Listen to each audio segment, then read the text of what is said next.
Innovation continues to prove its place in solving social and economic challenges in sub-Saharan Africa.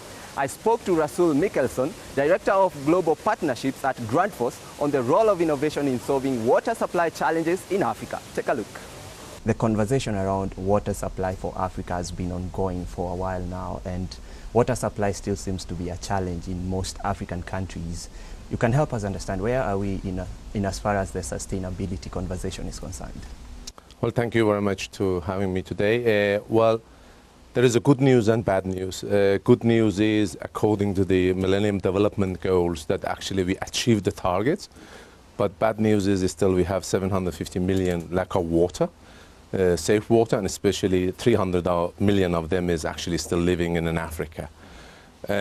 Recently published in a report that's showing that every second water point, especially in rural Africa, is not functioning after 2 years. There is many reasons for that, but innovation could be one of these things that is not adopted in the water supply in Africa. So there is good news and bad news, and we have to focus on the bad news for the Sustainable Development Goals for 2030, but that we actually, this time, we are not going to leave anyone behind. What do you see as the role of innovation in water supply in Africa, and do you feel like it's being realized?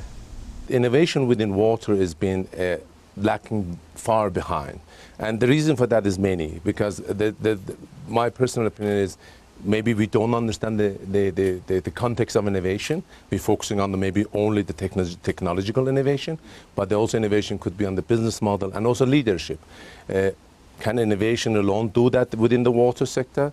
No, it cannot, because technology cannot solve all the challenges water sectors facing in Africa. So we have to look at how we can scale this innovation that we like. For example, we can learn from actually M-Pesa in the water sector. And this, I think the partnership is crucial, because partnership is also empower the utilities to provide the services to the poor people, especially in urban areas.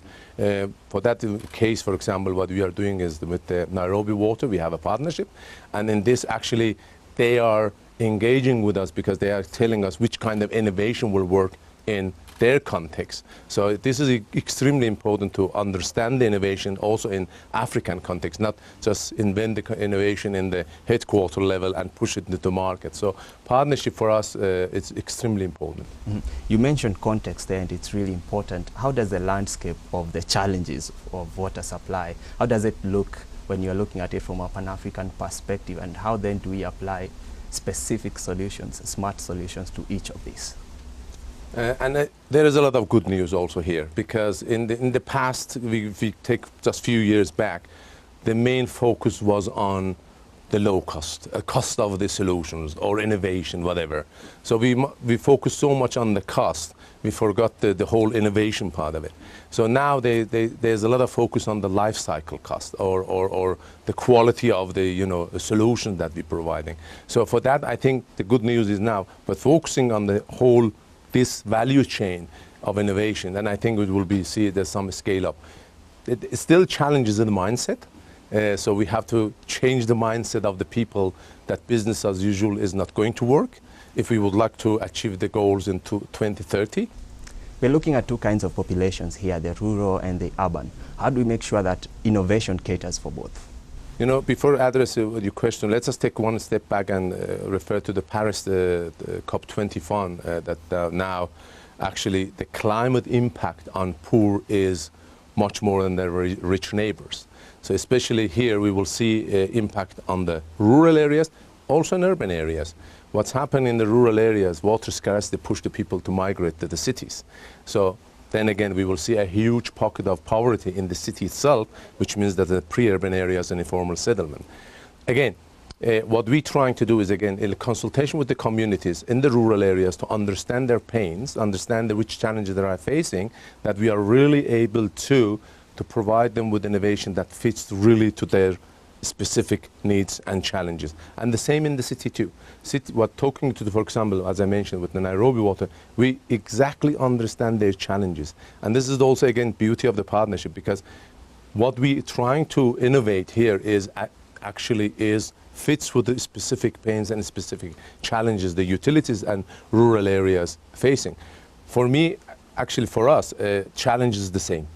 access to or lack of access to safe water is the same in the rural areas and as well as in urban. But in urban area, you have much more opportunity to buy yourself others or find other source of water, which could be bottled water, whatever. But rural area has this the limited access, and then maybe the access they have is a unclean water, which means the surface water, and then you have the problem again that you get the diseases and so on. If you look at the pattern of innovation in Africa, is most of these solutions come from individuals that no one really knows about. Then maybe corporates pick it up or governments pick it up. Do you feel that the stakeholders in the water sector, you know, the companies, the ministries of these services, are well equipped to pick up these innovations going forward and push them to solving the specific problems? You know, unfortunately not.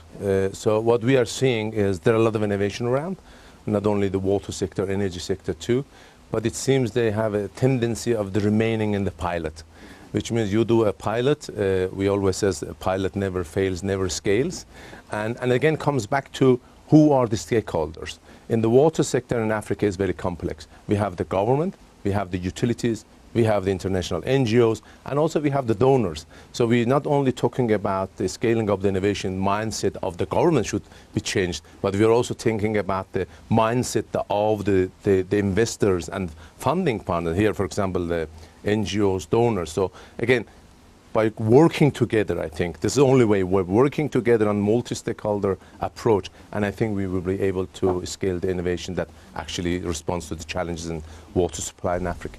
Finally, are there smart solutions that sub-Saharan Africa can adopt from the rest of the world, or we first have to find the context? Absolutely, and I think even you don't need to borrow them. I mean, the solution is there. We are here in Kenya and AfWA, and if you just go in the exhibition areas, you see how much innovation is around. I think the question is again how we could adopt this innovation to the local context and to respond to the local, local emergency and local challenges.